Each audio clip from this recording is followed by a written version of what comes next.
রিয়াজা এ মাসে সুদের টাকাটা দিলি না, আমার আগের টাকাও দিলি না, বুঝলাম না টাকা কবে দিবি বল। ভাই কাম কাজ নাই, টেয়াটা করতে দিমু, কাম কাজ কইরা ভাই সময় মতো আমি টেয়াটা দিয়ে দিমু ভাই। ঠিক আছে, মনে থাকে যেন।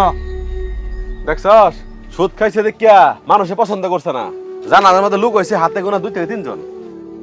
ভাই আজকে আবার কে মারা গেছে?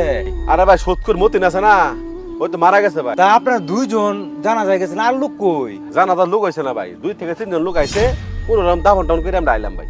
ভাই লোক কেমন হবো ভাই, সারা জীবন তো সুদ খাইছে ভাই, কেউ তো আর পছন্দ করতো না। জানাজার এই 2 জন লোক হয়েছি আমরা, আর 2 একজন লোক ছিল ভাই, কেউ আসে নাই ভাই। বুঝছেন?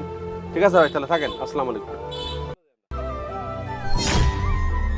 ভাই আপনার তো একদিন মারা যাবেন, তাই বলছি সুদ খায়েন না, তাহলে আপনার জানা যাওয়া লোক হবে না। তুই ঠিকই বলছস, আসলে আমার সুদ আর খাওয়া যাবে না। আমি চাই না আমি মরার পরে আমার মৃত্যুটা শিয়াল কুকুরের মতো মৃত্যু হোক।